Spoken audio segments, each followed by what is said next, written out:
The most watched, the most trusted.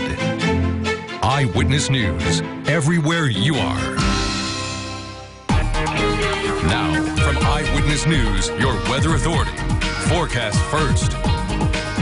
Coming off a pleasant start to the work week, but lots of showers and storms to our west this evening, and they'll stay to our west tonight, but we could pick up a few of these leftovers after daybreak tomorrow morning, especially west of Highway 41. So mostly cloudy at 7 a.m. We'll be in the mid to upper 50s, and the clouds give way to some sun as any spotty showers and thunder showers pull away, with a windy high in the upper 70s to lower 80s. A better chance of storms and possibly some severe weather later tomorrow night, and then summer returns in my forecast next on Eyewitness News at 9.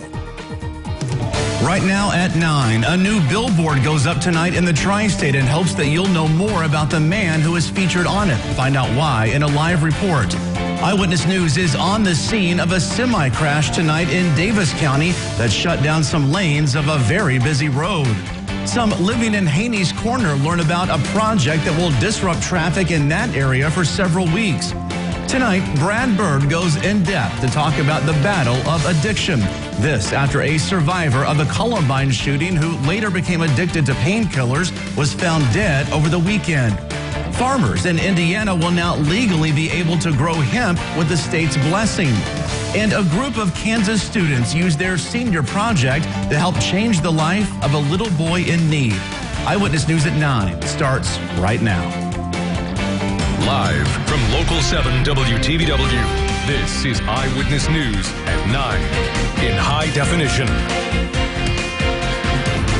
For nearly a year now, one local family has been fighting to find answers as the search for a missing Spencer County man continues. Good evening. Thanks for joining us tonight. I'm Brandon Bartlett. Donnie Westfall went missing last June from Warwick County. Today, his family put up a billboard to make sure his name isn't forgotten. Eyewitness News' Amelia Young is live tonight in our newsroom with the details. Amelia? Brandon, after almost 1 year now, Donnie Westfall's family still has no answers as to where he is or what happened to him. They say Indiana State Police continue to receive numerous tips, but never the one to lead them in the right direction. By putting up this billboard in Spencer County and another one in Warwick County, they hope someone who knows something will call police. It's hard. Every day is, of course, sad, but I get angry and I get mad and I get upset, and we just want him home. Like, you guys, the ones responsible continue to run the streets. They continue to live their life, and it's not fair to our family who continues to search every day knowing that they're amongst us. Donnie's disappearance has left the family broken. They say just this past Saturday, his son graduated from high school and was heartbroken Donnie wasn't in the crowd to see it. Lamar Advertising donated the billboard space, and the family held a fundraiser last month to cover the production costs. They say they plan to keep the billboards up for at least 2 months. Brandon, back to you. Amelia, thank you. A jury convicts a Du Bois County man charged with a deadly stabbing. 27-year-old Kyle Schneider was found guilty for the murder of Chloe Lubahusen. He was also found guilty of being a habitual offender. Police found Lubahusen bleeding on a house porch back in January. She later died at the hospital. Officers found Schneider inside of a garage near the scene with a knife. He will be sentenced on June 12th. Eyewitness News was on the scene of a semi-crash tonight at a busy Davis County interchange. It happened around 6:15 tonight when a semi hit a guardrail on the westbound exit ramp from I-165 to Highway 60. Sheriff's deputies say the driver was not hurt. That ramp is closed off while crews remove that semi. Traffic is being rerouted onto eastbound Highway 60. One of the 7 people shot at a party near Ball State University in Indiana has now died. The coroner says that 17-year-old Damar Kennedy died today at IU Health Ball Memorial Hospital in Muncie. Kennedy was one of 3 young men critically hurt in a shooting early Saturday morning. The 2 others are still in the hospital tonight. Police have arrested 19-year-old Vashon Harnett of Muncie. He is charged with 2 counts of attempted murder. Tonight, businesses and neighbors in Haney's Corner got a chance to learn more about the water line relocation project that will start there in about 2 weeks. That project is estimated to take up to 5 months to complete. It involves moving water lines in advance of an upcoming street project at Washington and Southeast 2nd Street. Evansville water and sewer utility officials want to work with Haney's Corner to minimize the impact on people. Well, it's just critical to not impact their customers and their ability to get to and from home. It's just good neighborhood relations, and it's just good practice. Construction will stop and equipment will be moved during major events planned for Haney's Corner, such as First Fridays and the River City Pride Festival.